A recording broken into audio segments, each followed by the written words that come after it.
राज्य आंध्र प्रदेश का तिरुपति बालाजी मंदिर, जिसे दुनिया का सबसे अमीर मंदिर माना जाता है।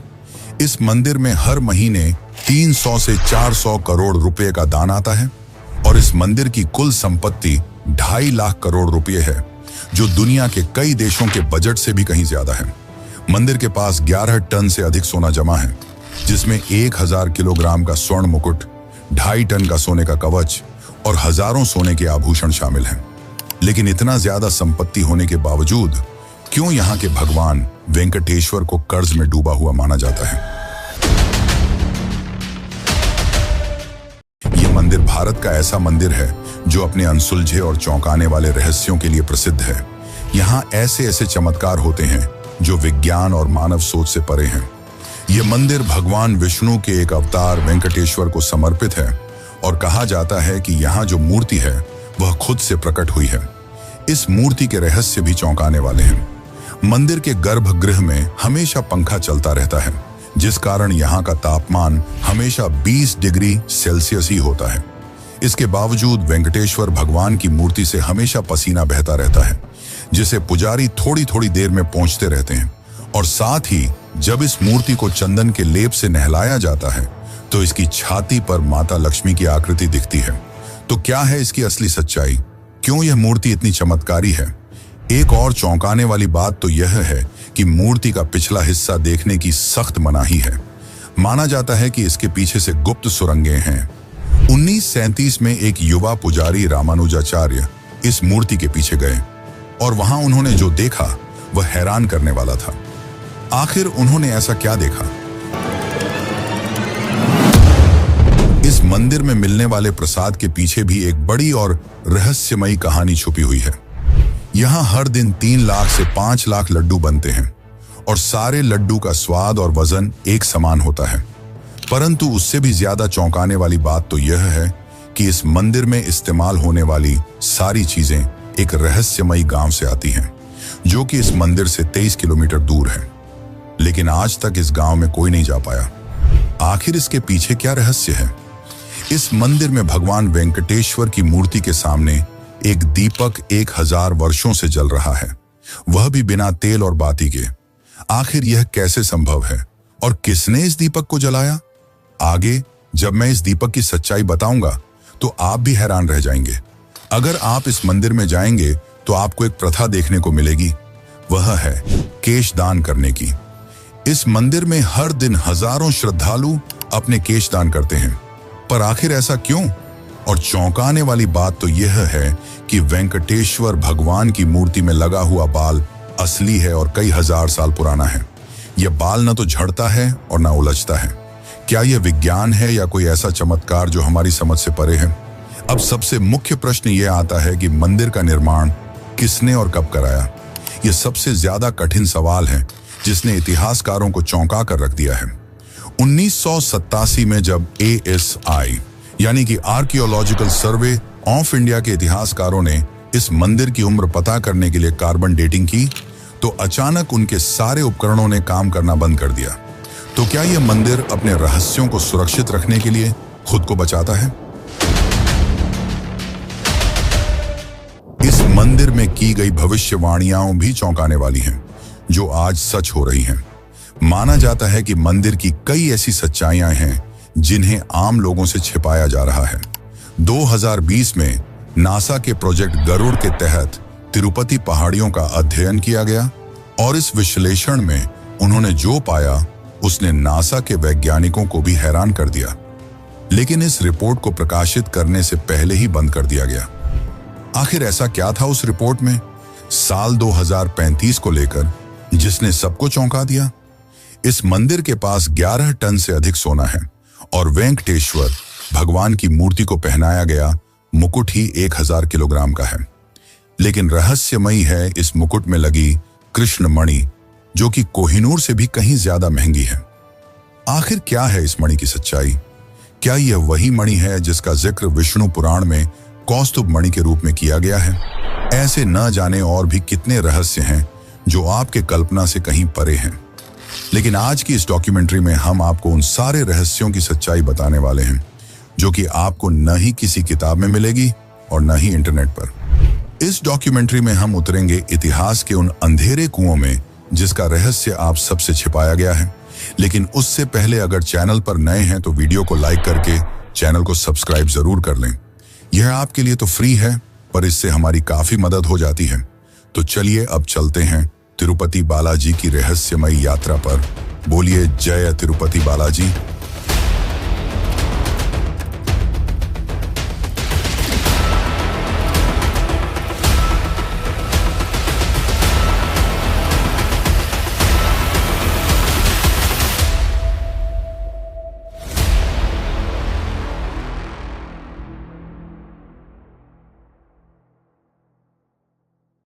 कहा जाता है कि इस मंदिर का निर्माण विजयनगर साम्राज्य के महान शासक कृष्णदेव राय ने करवाया था, पर यह सच नहीं है। इस मंदिर में वेंकटेश्वर भगवान की मूर्ति कहां से आई और इस मंदिर का निर्माण कब और किसने कराया, यह जानने के लिए हमें एक पौराणिक कथा को समझना होगा। इस कथा के अंत तक आपको मंदिर के रहस्यों की आधी सच्चाई खुद ब खुद समझ आ जाएगी। तो इस कथा को अंत तक जरूर देखें, क्योंकि यह आपको एक रहस्यमयी दुनिया की ओर ले जाने वाली है। पौराणिक कथाओं के अनुसार प्रलय के उस भयावह दौर की बात है जब समस्त पृथ्वी जलमग्न हो गई थी। पौराणिक ग्रंथों में वर्णित है कि पवन देव ने अपने उग्र रूप में इतनी प्रचंड गति से उड़ान भरी कि आकाश के बादल फट पड़े और ऐसा वर्षा का प्रकोप शुरू हुआ जिसने धरती को पूरी तरह जल में डुबो दिया।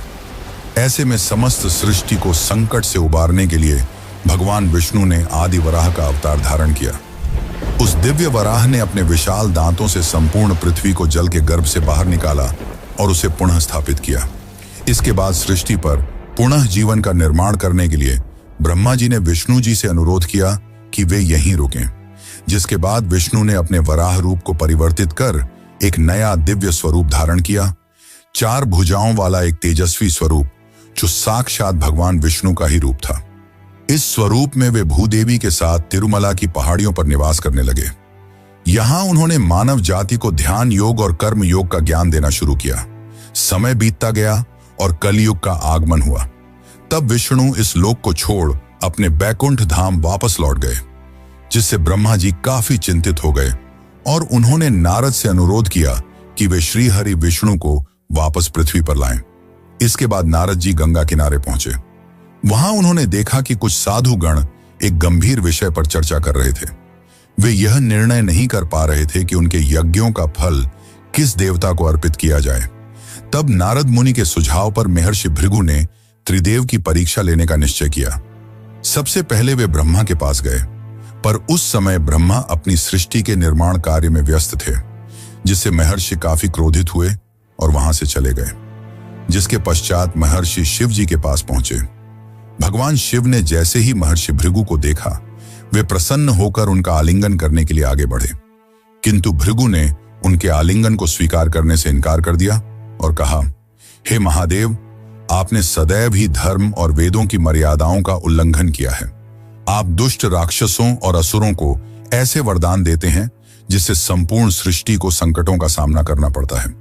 इसीलिए मैं आपका आलिंगन स्वीकार नहीं कर सकता। ये सुनकर शिव क्रोधित हो उठे, किंतु माता पार्वती ने उन्हें शांत कर दिया। अंत में महर्षि भृगु बैकुंठ पहुंचे, जहां भगवान विष्णु शयन कर रहे थे और देवी लक्ष्मी उनके चरण दबा रही थीं।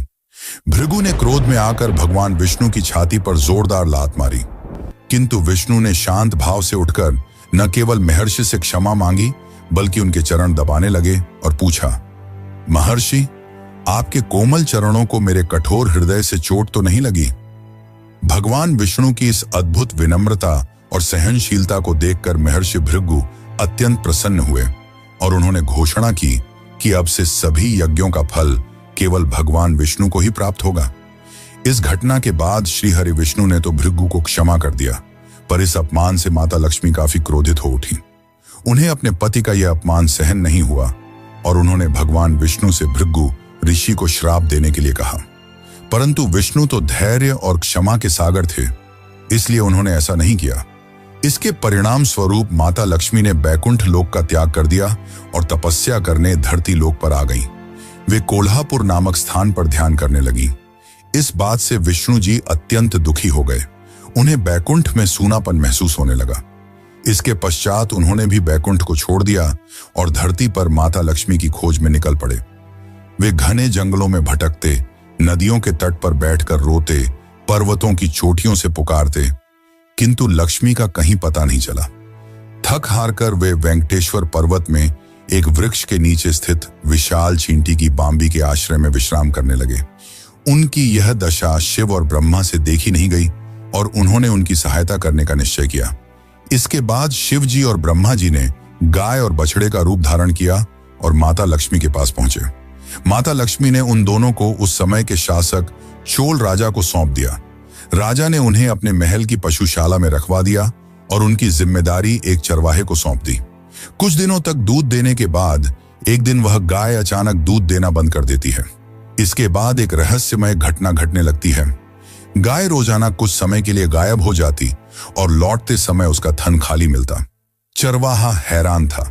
एक दिन उसने गाय का पीछा किया तो देखा कि वह तिरुमला की एक पहाड़ी पर स्थित विशाल चींटी की बांबी के पास जाकर अपना संपूर्ण दूध उसके अंदर उड़ेल देती है।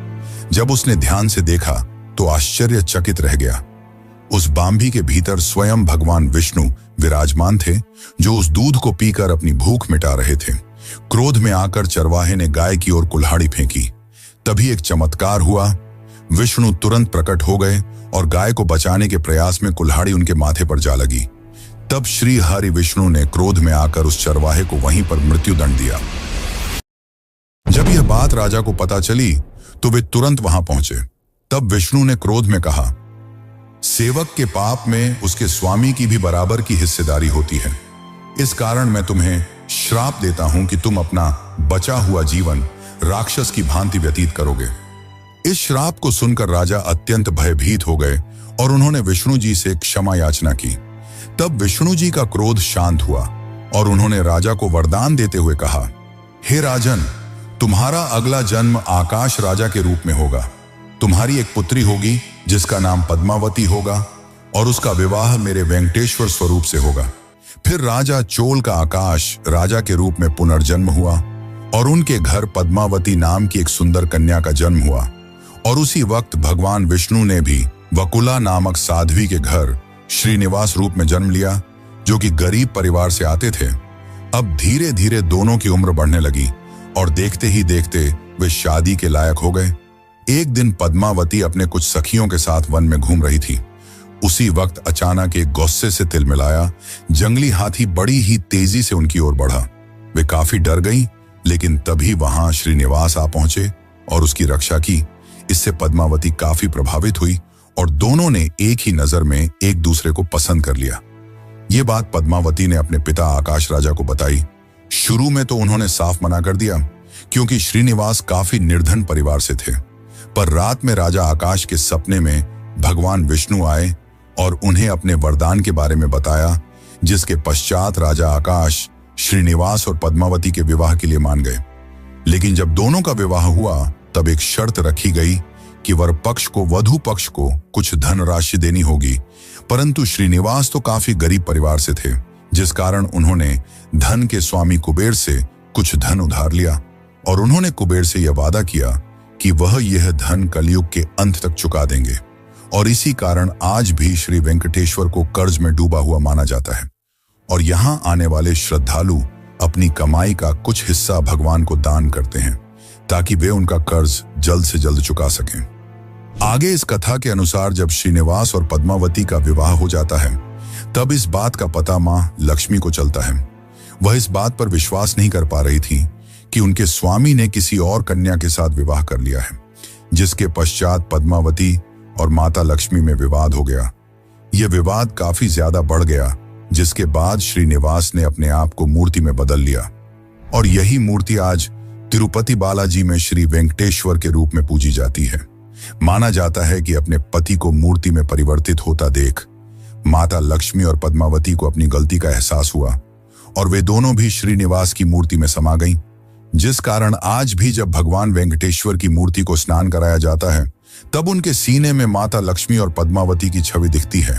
और इसी कारण भगवान के स्नान के बाद पुजारी उन्हें नीचे धोती पहनाते हैं और ऊपर के शरीर को साड़ी से सजाया जाता है। ये भगवान विष्णु और माता लक्ष्मी के चमत्कारों का जीवित प्रमाण है। लेकिन मित्रों, क्या आपको पता है कि इस मंदिर का निर्माण किसने और कब करवाया? यह मंदिर का निर्माण एक चर्चा का विषय है। IIT मद्रास ने 2018 में शोध किया, जिसमें पाया गया कि मंदिर की दीवारों में इस्तेमाल हुए पत्थरों के बीच का फासला हमेशा 0.2 इंच रखा गया है। एक ऐसी परिशुद्धता जो आधुनिक लेजर तकनीक के बिना असंभव मानी जाती है, पर आज से हजारों साल पहले इसे संभव किया गया। आखिर इस मंदिर का इतना भव्य और आधुनिक निर्माण किसने कराया? तो चलिए जानते हैं इस मंदिर के निर्माण का असली सच। लेकिन उससे पहले, अगर आपको डॉक्यूमेंट्री अच्छी लग रही है तो इसे लाइक करके चैनल को सब्सक्राइब जरूर कर लें।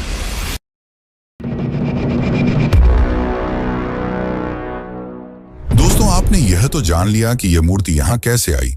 अब हम आपको बताते हैं इस मंदिर के निर्माण की कहानी। तिरुपति के भव्य मंदिर का निर्माण इतिहास कई शताब्दियों के विकास की कहानी कहता है। 9वीं शताब्दी से प्राप्त शिलालेखों के अनुसार इस मंदिर का प्रारंभिक स्वरूप पल्लव राजवंश ने लगभग 825 ईस्वी के आसपास अस्तित्व में आया। हालांकि वर्तमान भव्य संरचना का श्रेय मुख्य रूप से विजयनगर साम्राज्य को जाता है।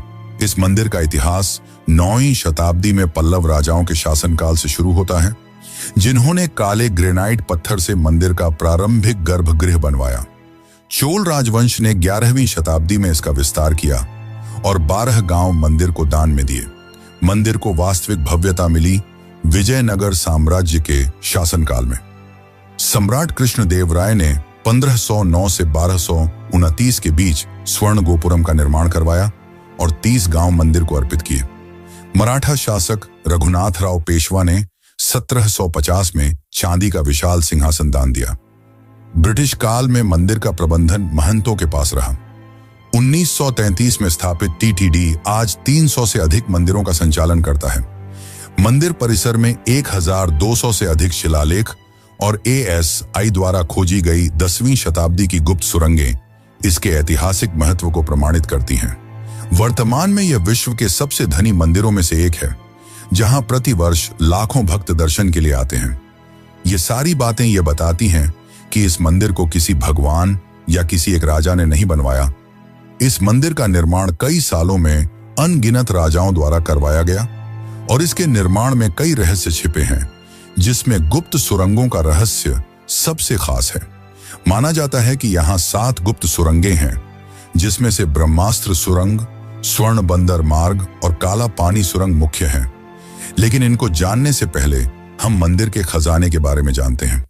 इस मंदिर के पास 2 करोड़ 50 लाख करोड़ की संपत्ति है, जिसमें कई सारी चीजें शामिल हैं और साल भर मंदिर 2000 करोड़ से ज्यादा खर्च करता है।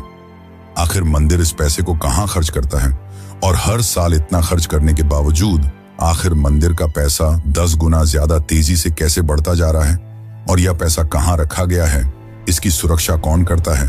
तो चलिए जानते हैं इन सभी सवालों के जवाब।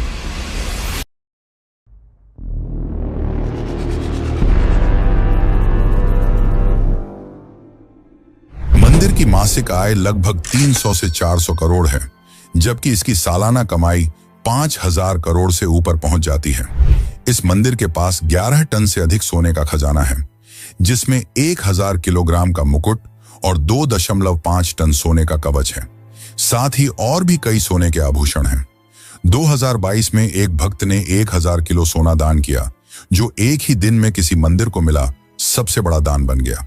इस मंदिर के सोने की रखवाली और मैनेजमेंट की जिम्मेदारी TTD यानी कि तिरुमला तिरुपति देवस्थानम के पास है और इस मंदिर के पास सिर्फ सोना ही नहीं बल्कि 43,000 एकड़ जमीन, शेयर मार्केट में 10,000 करोड़ रुपए का निवेश और दुनिया भर में 12 बैंक अकाउंट्स हैं। और इन सारे पैसों को संभालने के लिए TTD ने एक भूमिगत वॉल्ट बनाया है, जिसकी सुरक्षा भारतीय रिजर्व बैंक जितनी सख्त है। क्या आप जानते हैं कि इस वॉल्ट को खोलने के लिए 3 अलग अलग लोगों की अंगुलियों के निशान चाहिए? लेकिन सबसे बड़ा सवाल यह है कि यह सारा पैसा कहां जाता है। दरअसल मंदिर हर साल 2000 करोड़ रुपए से ज्यादा सामाजिक कल्याण पर खर्च करता है, जिसमें शामिल है अन्नदान, जो कि इस मंदिर का सबसे बड़ा प्रोजेक्ट है। हर दिन 3 से 4 लाख भक्तों को मुफ्त भोजन दिया जाता है। बाकी मंदिर 20 से ज्यादा मेडिकल कॉलेज और हॉस्पिटल्स भी चलाता है, जहां गरीबों का मुफ्त इलाज किया जाता है। 300 से ज्यादा स्कूल और कॉलेज, जहां 50,000 से ज्यादा बच्चों को फ्री शिक्षा प्रदान की जाती है। ऐसे और भी कई कल्याणकारी काम किए जाते हैं। अब सवाल यह है कि इतना खर्च करने के बाद भी मंदिर दिनों दिन इतना ज्यादा अमीर कैसे होता जा रहा है। इसके पीछे की सच्चाई यह है कि मंदिर सिर्फ पैसे खर्च नहीं करता, बल्कि निवेश भी करता है। 12,000 करोड़ से ज्यादा मंदिर ने फिक्स्ड डिपॉजिट में जमा कर रखा है, जहां से सालाना मंदिर को 800 करोड़ रुपए का मुनाफा होता है। और साथ ही 10,000 करोड़ से ज्यादा रुपए शेयर मार्केट में रिलायंस, टाटा और SBI जैसी कंपनियों पर लगाए हैं, जहां से उनको काफी फायदा होता है। ऐसे और भी कई जगह पर निवेश कर रखा है, जिससे मंदिर को काफी ज्यादा फायदा होता है। और साथ ही हर साल श्रद्धालु भी लाखों रुपए दान करते हैं। यहाँ श्रद्धालु केवल धन नहीं, बल्कि बाल का भी दान करते हैं, जो कि एक विचित्र मगर रहस्यमयी परंपरा है। आखिर यहाँ लोग अपने बाल क्यों दान करते हैं? तो चलिए जानते हैं इसकी सच्चाई।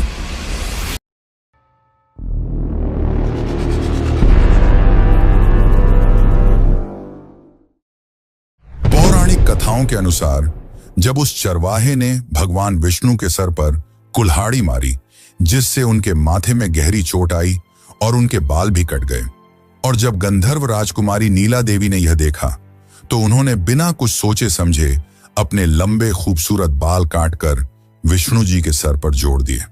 बाल एक स्त्री की बाहरी खूबसूरती का एक अहम हिस्सा होता है, लेकिन नीला देवी ने बिना कुछ सोचे अपने बाल विष्णु जी को दान कर दिए, जिससे विष्णु जी काफी प्रभावित हुए और यह घोषणा की कि जो भी तिरुपति में आकर अपने बाल दान करेगा, उसकी सारी मनोकामनाएं पूर्ण होंगी।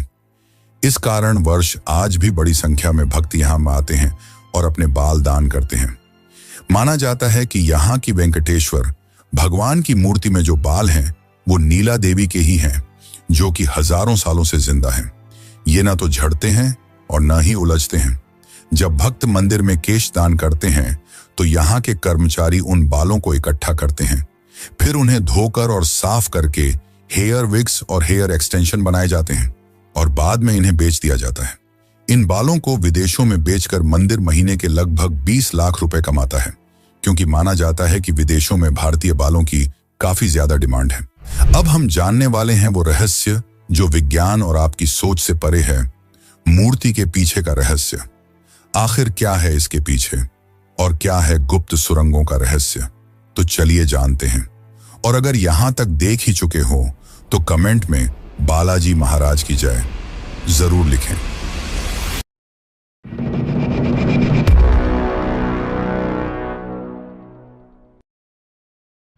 साल 1937 की वो भयावह रात, जब एक युवा पुजारी रामानुजाचार्य ने जिज्ञासावश मूर्ति के पीछे झांकने की कोशिश की। अगले ही दिन उसकी आंखों की रोशनी चली गई और जुबान लकवाग्रस्त हो गई। आज भी मंदिर के रिकॉर्ड्स में यह घटना दिव्य शाप के रूप में दर्ज है। क्या यह सच में कोई अलौकिक घटना थी, या फिर मूर्ति के पीछे छुपा है कोई ऐसा रहस्य जिसे मानव आंखें नहीं देख सकती? इसे लेकर वाल्मीकि रामायण में एक चौंकाने वाला तथ्य मिलता है, जिसके अनुसार मूर्ति का पिछला हिस्सा ब्रह्मांडीय ऊर्जा का केंद्र है। इसे वैकुंठ का द्वार कहा गया है, जहां से आध्यात्मिक और भौतिक संसार जुड़ते हैं। मंदिर के वरिष्ठ पुजारी श्रीनिवासाचार्य ने 2018 में एक इंटरव्यू में बताया, रात के समय जब मैं अकेले गर्भगृह में होता हूं, तो मूर्ति के पीछे से किसी के सांस लेने की आवाज सुनाई देती है, जैसे कोई जीवित हो। इसके साथ ही 2005 में एक पुजारी ने दावा किया कि उसने मूर्ति के पीछे एक नीली रोशनी देखी। और फिर 2011 में इंफ्रारेड कैमरा लगाने की कोशिश की गई, लेकिन वो अचानक फेल हो गया। 2019 में IIT मद्रास के वैज्ञानिकों ने एक चौंकाने वाला खुलासा किया, जिसके अनुसार मूर्ति का पिछला हिस्सा रेडियो एक्टिव गुण दिखाता है, जिस कारण जब मूर्ति पर लाइट पड़ती है तो वहां अजीब तरंगें गूंजती हैं। पर यह केवल एक थ्योरी है। इसकी असली सच्चाई विज्ञान आज भी नहीं समझ पाया। लेकिन धर्म ग्रंथों के अनुसार यहां दूसरे लोक में जाने के लिए कई गुप्त सुरंगें हैं। जनवरी 2022 रात के 2 बजे जब ASI की एक टीम ने मंदिर के नीचे गुप्त सुरंग का दरवाजा खोला, तो उनके सामने जो हुआ वह आज भी राज का विषय है। जैसे ही उन्होंने अंदर कदम रखा, सभी टॉर्च एक साथ बंद हो गए और उनके रेडियो डिवाइस से एक अजीब सी सिसकी की आवाज आई। अगले ही पल टीम लीडर डॉक्टर रवि ने खुदाई रोकने का आदेश दे दिया। क्या उन्होंने वहां कोई अलौकिक शक्ति देखी थी या फिर कोई ऐसा प्राचीन रहस्य जिसे दबाना जरूरी था? धर्मशास्त्रों के अनुसार यहां 7 सुरंगें हैं, जिसमें से 3 मुख्य हैं। पहली, ब्रह्मास्त्र सुरंग। माना जाता है कि इस सुरंग के अंत में एक ऐसा शक्तिशाली अस्त्र है जिसे इस्तेमाल करने वाला सबसे ज्यादा शक्तिशाली बन जाएगा। 1993 में ब्रिटिश इंजीनियरों ने इसे खोजने की कोशिश भी की थी, लेकिन उस खोज के दौरान 5 इंजीनियर रहस्यमयी रूप से गायब हो गए, जिसके बाद उन्होंने यह खोज रोक दी। दूसरी सुरंग है स्वर्ण बंदर मार्ग। माना जाता है कि विजयनगर साम्राज्य के राजा कृष्णदेव राय ने यहां 500 टन सोना छिपाया था, और जब 2018 में ग्राउंड पेनेट्रेटिंग रडार सर्वे किया गया तो यहां कई अकल्पनीय और अद्भुत धातुएं मिली। अब तीसरी सुरंग, जिसे काला पानी सुरंग कहा जाता है, इसके अंदर एक अज्ञात काले पानी जैसा तरल पदार्थ भरा हुआ है, जिसकी 2001 में सैंपल लिया गया, और जब लैब टेक्नीशियन ने इसकी जांच करने की कोशिश की तो उनकी आंखों की रोशनी चली गई। आखिर ऐसा कैसे हुआ? तिरुपति बालाजी की रहस्यमयी कहानियां यहीं समाप्त नहीं होती। असली चौंकाने वाला रहस्य तो भगवान की मूर्ति से निरंतर बहने वाला पसीना है। मंदिर परिसर में पंखे लगातार चलते रहते हैं, क्योंकि बालाजी की मूर्ति से निरंतर गर्मी निकलती रहती है। इसी कारण मूर्ति हमेशा पसीने से तर रहती है। पुजारी नियमित रूप से मूर्ति को कपड़े से पोंछते रहते हैं, परंतु कुछ ही देर में मूर्ति फिर से पसीने से भीग जाती है। इसके अलावा मूर्ति से समुद्र की लहरों जैसी गूंजती आवाजें सुनाई देती हैं, जिसे भक्त मूर्ति के जीवंत होने का प्रमाण मानते हैं। स्थानीय मान्यता के अनुसार बालाजी के चरणों से वैकुंठ की पवित्र नदी विरजा प्रवाहित होती है। मंदिर परिसर में स्थित भावी कुआं भी इसी नदी से जुड़ा हुआ माना जाता है। ये सभी चमत्कारिक तथ्य भक्तों के विश्वास को और दृढ़ करते हैं कि यहाँ स्वयं भगवान विष्णु निवास करते हैं, जिस कारण तिरुपति को कलयुग का वैकुंठ कहा जाता है। इन सबके अलावा सबसे ज्यादा चौंकाने वाली बात तो यह है कि बालाजी की मूर्ति के सामने हजारों वर्षों से एक दीपक निरंतर जल रहा है, वो भी बिना किसी तेल और बाती के। आखिर इसके पीछे क्या सच्चाई है और क्या है उस अद्भुत गांव का रहस्य जहां से बालाजी मंदिर की सामग्री आती है, लेकिन आज तक उस गांव तक कोई नहीं पहुंच पाया? आखिर ऐसा क्यों? तो चलिए जानते हैं उस रहस्य को जो आपको होश उड़ा देगा।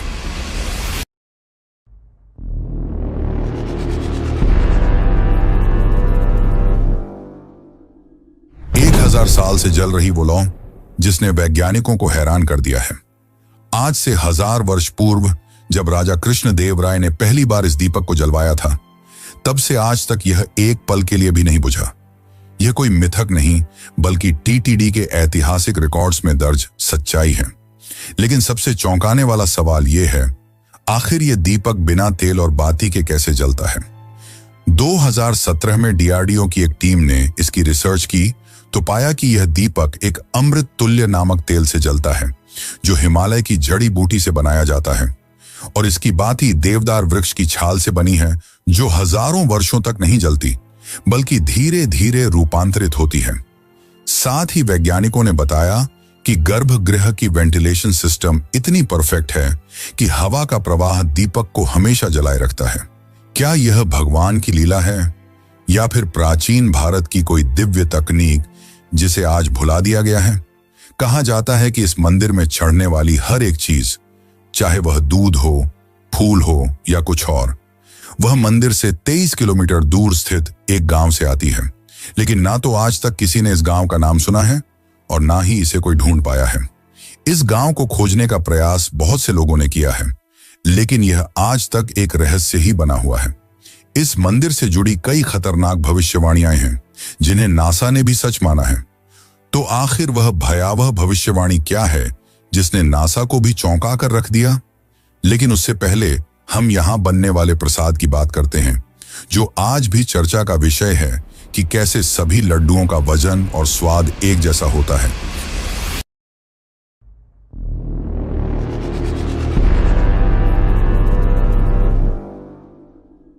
तिरुपति मंदिर मंदिर में प्रसिद्ध लड्डू प्रसाद की कहानी बहुत ही अद्भुत है। कहते हैं कि जब तिरुपति बालाजी मंदिर में भगवान वेंकटेश्वर की मूर्ति स्थापित की जा रही थी, तो पुजारियों को समझ नहीं आ रहा था कि प्रभु को भोग में क्या अर्पित करें। उसी समय एक बूढ़ी मां लड्डू का थाल लेकर आई और कहा कि यह लड्डू की थाली प्रथम नैवेद्य के रूप में स्वीकार करें। पुजारियों ने वह लड्डू प्रभु को अर्पित किए और फिर प्रसाद के रूप में ग्रहण किए। लड्डू का स्वाद इतना अद्भुत था कि पुजारी भी हैरान रह गए। तब उन्होंने उस बूढ़ी मां से लड्डू बनाने का तरीका पूछा। बूढ़ी मां ने लड्डू बनाने का तरीका बताया और कुछ ही पलों में वहां से अंतर्ध्यान हो गई। इस घटना के बाद माना गया कि खुद देवी लक्ष्मी ने प्रसाद का संकेत देने के लिए सहायता की थी। तब से यह लड्डू तिरुपति बालाजी में बनाए जाने लगे। यह तो हो गई प्रसाद की बात। अब करते हैं उस भविष्यवाणी की बात जिसने नासा को भी चौंका दिया। भविष्य पुराण के अनुसार जब कलयुग अपने चरम पर होगा, तब तिरुपति की पहाड़ियों से एक विचित्र प्रकाश निकलेगा और भगवान वेंकटेश्वर की मूर्ति अपना रूप बदल लेगी। 2018 की नासा की गोपनीय रिपोर्ट में पाया गया कि तिरुपति पर्वत के नीचे एक अज्ञात ऊर्जा स्रोत सक्रिय हो रहा है, जो हर साल 0.3% की दर से बढ़ रहा है। वैज्ञानिकों का मानना है कि यदि यही गति बनी रही तो सन 2035 तक यहां से एक विशाल चुंबकीय तूफान उठ सकता है, जो कि काफी खतरनाक और भयावह होगा। 2020 में नासा के प्रोजेक्ट गरुड़ के तहत तिरुपति पहाड़ियों का अध्ययन किया गया, जिसके लीक हुए दस्तावेजों के अनुसार यहां की चट्टानों में एक अज्ञात धातु मिली, जो अंतरिक्ष में पाए जाने वाले उल्कापिंडों जैसी है। भूकंप मापी यंत्रों ने प्रतिदिन 3 बार एक अजीब सी ध्वनि दर्ज की, जो ओम की ध्वनि से मिलती जुलती है। और सबसे चौंकाने वाली बात तो यह है कि पर्वत के नीचे एक विशाल गुफा है, जिसमें कोई जीवित ऊर्जा स्रोत स्पंदित हो रहा है। क्या यह कलयुग के अंत की ओर इशारा कर रहा है? ऐसे और भी कई चौंकाने वाले रहस्य हैं जो विज्ञान के परे हैं, मगर भक्त इसे भगवान की लीला और उनकी उपस्थिति का प्रमाण मानते हैं। वैसे क्या आपको पता है कि भारत के कई मंदिरों में बलि दी जाती है? यहां मैं पशु बलि की नहीं, मानव यानी इंसानों की बलि की बात कर रहा हूं। और 2019 का वो चौंकाने वाला हादसा, जब कामाख्या मंदिर में एक बुजुर्ग महिला का कटा हुआ सिर मिला, तो आखिर इसकी क्या सच्चाई है? क्यों इस मंदिर को तांत्रिकों की राजधानी कहा जाता है? अगर आप भी इसकी सच्चाई जानना चाहते हैं तो चैनल पर जाकर यह वीडियो जरूर देखें। धन्यवाद।